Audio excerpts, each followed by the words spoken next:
오늘은 성년의 날입니다. 그래서 우리 자녀들의 성년됨을, 어른됨을, 또 자녀의 그 인격 그 자체를 존중하는 방법을 우리 예수님의 비유에서 교훈을 받고자 합니다. 성경은 모든 사람들에게 지혜가 되는 책입니다. 하나님의 모든 말씀은 능력이 있어서 또 깊이가 있어서 우리가 읽기만 하고 바라보기만 하고 또 들여다보기만 하면 거기서 우리는 참된 지혜, 하늘의 지혜를 찾을 수 있습니다. 우리가 읽은 이 본문은 예수님께서 비유로 회개하는 사람이 하나님을 얼마나 기쁘시게 하느냐, 또 하나님께서는 그렇게 회개하는 자들을 얼마나 기다리고 계시느냐 하는 것을 가르쳐 주시는 교훈들의 이야기 중에 하나입니다. 저는 이 이야기를 보면서 하나님께서 사람을 어떻게 대하시는지, 곧 하나님의 아들들을 어떻게 대하시는지 그 모습을 이렇게 엿보게 되었습니다. 우리가 방금 읽은 이 본문을 지금 여기 새벽에 나와 계신 분 정도면은 모르시지는 않을 겁니다. 다 유명한 그 이야기이기 때문에 어떤 상황인지 어느 정도 다들 이해하고 계실 겁니다. 예수님께서 두 아들을 이제 비유를 들어서 한 놈은 밖에 나간 탕자, 그리고 한 놈은 집에 있던 탕자, 이렇게 우리가 자주 배웠고 교훈을 받았었습니다. 사실은 집에 있는 놈이 더 문제였다라고 이렇게 얘기하기도 하는데요. 저는 이 둘째 아들을 대하는 아버지의 그 자세를 조금 더 이야기해보고자 합니다. 그래서 제목을 둘째 아들 사랑하기 이렇게 지었습니다. 둘째 아들 사랑하기. 예수님의 비유입니다. 어떤 사람에게 두 아들이 있는데 한 아들, 그러니까 둘째 놈이 어느 날 갑자기 제게 돌아올 상속분을 주십시오 이렇게 요청했다. 그랬더니 그 아버지가 그 요청을 받아들였다. 그리고 그 아들에게 계산해가지고 주었다. 이렇게 예수님께서 말씀하십니다. 제가 중학교 때 저희 아버님하고 대화하다가 아빠는 저한테 뭘 물려주실 수 있습니까? 그러다가 요금 엄청 혼났습니다. 이놈의 새끼 아직 살아있는 나를 왜 벌써부터 상속을 생각하느냐고. 그때 그게 궁금했거든요. 근데 이 아들은 정말 진지한 겁니다. 진짜 진지한 겁니다. 아직 살아계신 부모님을 죽은 사람으로 취급하고 자기가 이미 자기 것도 아니면서 이미 부모님의 재산을 자기 것으로 취급합니다. 잠언에 보면은 이런 나쁜 놈은 정말 나쁘다고 이렇게 표현하는데요. 이렇게 마음먹은 이 아들의 이 자세를 우리가 정말 진지하게 막 아들이 와가지고 아버님, 아버지, 저에게 돌아올 상속 분깃을 주십시오. 그러면 순순히 내어줄 부모는 아무도 없을 것 같습니다. 그런데 하나님 아버지께서는 이걸 내어주실 마음을 가지고 계시다 하는 것을 저는 엿봅니다. 이런 것도 이렇게 허락할 수 있나? 하나님께서는 하실 수 있나 보다. 이렇게 생각이 듭니다. 그래서 그렇게 줬다고 합니다. 왜 그랬을까? 이 아들이 그걸 받아가지고 아마 아버지는 그게 눈에 환해 보였을 것 같습니다. 그 결과가 어땠나요?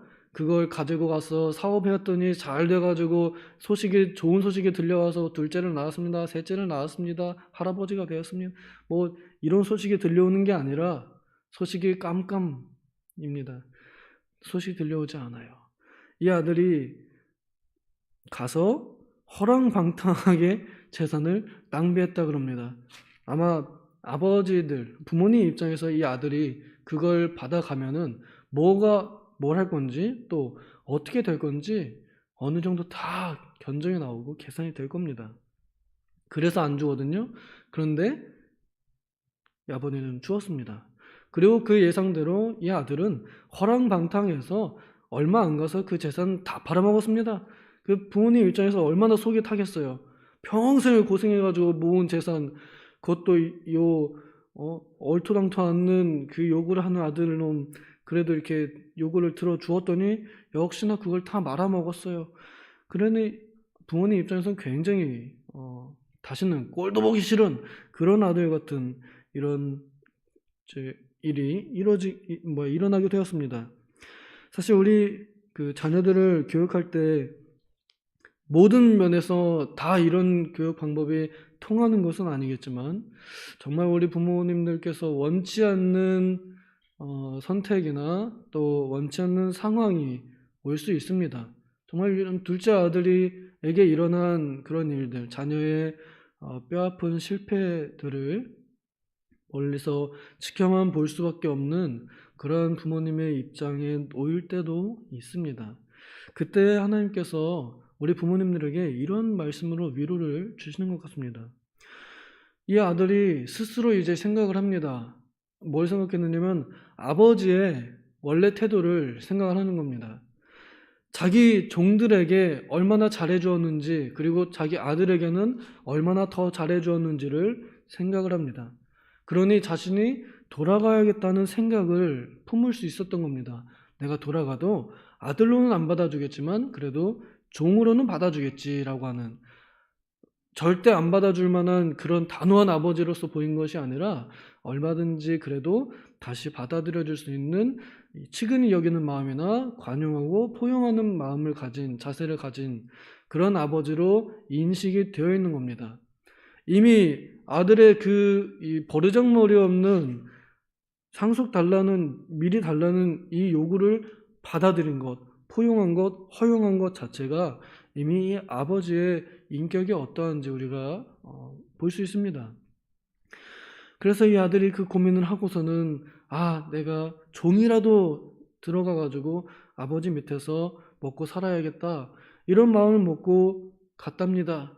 그랬더니 아버지의 그 자세가 여기 또 기록이 되어 있습니다. 우리 20절 여기 한 번만 다시 읽겠습니다. 20절 시작. 이에 일어나서 아버지에게로 돌아가니라. 아직도 거리가 먼데 아버지가 그를 보고 측은히 여겨 달려가 목을 안고 입을 맞추니. 여기 목을 안고 입을 맞추니 인사했다는 뜻이고 극진히 사랑을 표현했다는 뜻입니다. 그래서 그 사랑을 몸으로 또 말로만이 아니라 물질로도 아들의 권위를, 아들의 권세를 완전히 다시 회복시켜 주도록 그렇게 하는 모습을 이제 우리가 보았습니다. 이 아버지가 어떠한 자세로 이 아들을 대했는지 여기 기록이 되어 있는데, 이제 우리 많은 설교자들은 이 본문을 보면서 멀리서 하루하루 아들을 기다리는 아버지의 모습을 설교했을 겁니다. 저 역시 이 아버지의 자세가 그랬을 것 같습니다. 언제나 돌아올까 이놈의 새끼, 내가 다 허랑방탕해가지고 말아먹을 거 알고 있는데 빨리 좀 오면 좋겠다 이러면서 기다리고 있는 그런 받아들이는 아버지, 기다리는 아버지의 모습을 보여줍니다. 저는 이것을 멀리서 바라보는 부모의 자세로 그렇게 보고 싶습니다. 둘째 아들 사랑하기 하나님의 방법은 멀리서 바라보는 그러한 자세입니다. 이것은 가까이서 본다는 뜻이 아닙니다. 멀리서 본다는 것입니다. 가까이서 본다는 것은 가까이서 보고 가까이서 훈계하고 가까이서 잔소리하는 이런 의미를 가지고 있다 그러면, 멀리서 바라본다는 것은 조금 떨어져서 자녀가 어떻게 하는지를 지켜본다라는 의미를 가지고 있습니다. 물론 여기서 멀리서 바라봤다는 것은 기다렸다는 의미인데요. 그 기다림 자체가 이미 자녀에 대한 인내의 시간입니다. 그 말을 다른 의미로 생각하면 자녀의 넘어짐도 존중하고 기다릴 줄 아는 부모의 자식 교육이요 사랑 방법이라고 할 수 있습니다. 전에 제가 한번 침팬지 이야기를 해드린 적이 있는데요. 엄마 침팬지랑 애기 침팬지랑 이게 코코넛을 까먹는 교육을 시킵니다. 그럼 엄마 침팬지가 코코넛을 따다가 돌로 콕콕콕콕 찍어가지고 혼자 이렇게 쪼로록 마셔요. 그래서는 자, 너도 한번 해봐 이렇게 하고 아기 침팬지에게 코코넛을 줍니다. 그러면 이 아기 침팬지가 안 해봤잖아요. 아무 돌이나 주워가지고 이제 엄마가 돌 가지고 주워다가 그거 따먹거든요. 그래서 애기도 그냥 아무거나 보이는 돌 아무거나 집어가지고 했는데 안 돼요. 그래서 또 다른 거 또 집어서 또 깨보고 다른 것도 집어서 깨보고 그러다가 이제 뾰족한 거 찾아가지고 콕콕콕 깨서 아 뾰족한 돌로 깨야 되는구나 걸 깨달을 때까지 엄마 침팬지는 그냥 그걸 기다리고 있단다. 그냥 보고 있는답니다. 우리 한국 어머님들, 한국 아버님들 답답하죠? 아이 그것도 못해 일로 와 내놔 이거 자기 걸로 이렇게 깨가지고 야 먹어 이렇게 주는 그 교육 방식인데 우리는 이 침팬지의 교육 방법 이걸 좀 배워야 될 것 같습니다. 오늘 이제 성년의 날을 맞이하여서 우리가 우리의 사실 청년들이 있으면은 그 청년 대상을 향해서 설교를 했겠지만 여기는 다 이제 어머님들, 부모님들 또 저처럼 아직 이 청년인 자녀들을 둔 부분들이 많으시기 때문에 이 말씀이 조금 더 필요할 것 같습니다. 우리 젊은이들 또 우리 젊은 세대들 이들에게는 존중과 기다림 이런 것들이 필요합니다. 다른 본문으로 제가 전에 마태복음 21장에 자녀의 불순종을 인정하라 하고 이렇게까지 설교한 적이 있습니다. 우리 자녀들이 죽을 죄를 짓지 않는 한 그것도 조금 멀리서 이렇게 바라보고 스스로 본인들이 실패해 볼 줄 알아야 스스로 죄에도 빠져볼 줄 알아야 그래야 그 죄의 매운맛을 알고 스스로 삼가고 스스로 도망간다는 얘기입니다. 우리가 신앙생활도 그렇고 또 인생을 살아가는 데도 그렇고 부모님들은 이미 본인들이 걸어가시면서 답을 다 찾았어요. 그런데 그 답이 반드시 내 자녀들에게 똑같이 적용된다는 법이 없고 세대가 다르기도 하고요. 또 그것이 똑같이 적용되는 상황이라 할지라도 자녀들이 그것을 한번 얘기해줬는데 안 들으면 거기서는 더 강요해도 소용이 없습니다. 오히려 서로 기분만 상하죠. 오히려 조금 멀찍이서 한번 얘기해주고 듣는지 안 듣는지 보는 겁니다. 인내하고 참고 혹 실패했으면은 거기서 기다려주는 것. 그래서 네가 언제든 돌아오면 나는 도와주겠다. 나는 네가 언제든 나에게 오면 너를 받아주겠다. 너를 품어주겠다. 그러니 너가 잘 참고 한번 이겨봐라. 이렇게 기다려주는 부모, 자녀들의 이 의지를 존중하는 부모, 이들이 자녀들을 강한 자녀로 그리고 독립심 있는 자녀로 양육할 것입니다. 우리 자녀들은 자신을 존중해주기를 굉장히 바랍니다. 자녀들이 뭘 하겠다 그러면 부모님들이 이건 이래서 안 되고 저건 저래서 안 되고 그러니까 넌 이걸 해 라고보다 그래 한번 해봐라 요거 한마디 이거 한마디를 굉장히 바라는데 우리 청소년들 우리 애들 키우시는 청소년들 어머님 아버님들은 무조건 학원입니다. 아이들이 뭘 좋아하는지 그걸 찾아야 되는데 그런 거는 관심이 없고 그냥 무조건 성적만 잘 받아와라. 일단 잘 받아오면은 나중에 선택권이 열린다. 일단 공부하기 싫은데 어떻게 해요? 애들이 뭘 하고 싶은지 그런 것들을 도와준다면 그러면 그 부모님을 신뢰하고 의지할 겁니다. 그런데 그런 것들은 받아들여주지 않으면서 그러면서 자꾸 이거 해라 저거 해라 그러면 불공평하게 여깁니다. 그러니 우리 부모님들이 더 마음이 넓지 자녀들이 더 넓겠어요. 부모님들이 우리 자녀들 그들의 이 어리석음도 인정하고 기다려줄 줄 아는 자세를 저는 이 성경에서 배웁니다.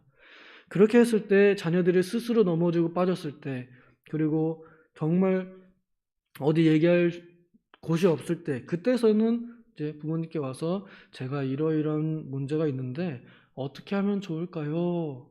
이 질문을 우리 부모님들은 매우 기다리고 계실 텐데 하지 않습니다. 자녀들이요. 왜냐면 그동안 너무 가까이서 잔소리했기 때문에 그래요. 멀리서 멀찍이서 이렇게 바라보면서 얘가 얘기할 때까지 기다리는 겁니다. 꾹 참고. 저도 이제서야 저희 어머님께 막 전화해가지고 엄마 이런 일이 있는데 어떻게 하면 좋을까? 엄마의 그 지혜로운 답을 기대해요. 이제서야 그렇게 얘기합니다. 이러한 기다림이 우리가 오늘 배워야 할 자세인 것 같습니다. 우리 부모님들 무슨 죄가 있겠습니까? 부모 된 게 죄인가요? 그러나 이 자녀들을 이렇게 사랑할 때 우리 자녀들이 더욱더 돌아오고 더욱더 의지하게 되고 더욱더 신뢰하게 될 것입니다. 물론 모든 상황에서 우리 자녀들이 다 이렇게 빠지지는 않습니다만 혹시라도 자녀들이 이러한 안타까운 상황에 있을 경우가 있을 수도 있습니다. 또 그뿐 아니라 그냥 우리 부모님들께서 자녀들을 약간 멀찍이서 정말 죽을 상황이 아니면은 혼자 내버려둬서 스스로 해결하도록 이렇게 두는 것도 좋은 교육 방법인 것 같습니다. 오늘 성년의 날을 맞이해서 그 자녀들의 이 성년됨, 성인됨, 이제 독립된 개인이 되었음을 인정하는 그런 날로서 이미 다 성년이 다 지나간 우리 자녀들을 두신 부모님이라도 다시 한번 마음을 환기해서 그래, 자녀의 이 독특성, 내 자녀를 인정하자. 그리고 또 돌아왔을 때 이 아버지가 그 아들을 전적을 생각하지 않고 그냥 돌아온 것 그 자체로, 그 아들 그 자체로 인정하는 모습까지 보여줍니다. 그래서 우리는 있는 그대로, 내 아들 있는 그대로 이렇게 받아들여주는 것, 평가하지 않는 것, 이것이 우리가 가져야 할 자세 아닌가 생각이 듭니다. 잠깐 기도하겠습니다. 하나님 아버지, 우리의 자녀들은 부모님들의 마음을 헤아리지 못합니다. 그래서 철이 없고 많이 실수합니다. 우리가 그 아이들을, 우리 그 자녀들을 대할 때 이제 성년이 되었지만 여전히 어리석은 우리 자녀들을 좀 더 존중하고 이제는 좀 더 멀찍이서 바라보고 지켜보고 인내하고 기다릴 줄 아는 부모가 되어서 우리 자녀들의 성인됨을, 어른됨을 인정해주는 부모가 되게 하여 주시옵소서. 감사드리며 예수님의 이름으로 기도하옵나이다. 아멘.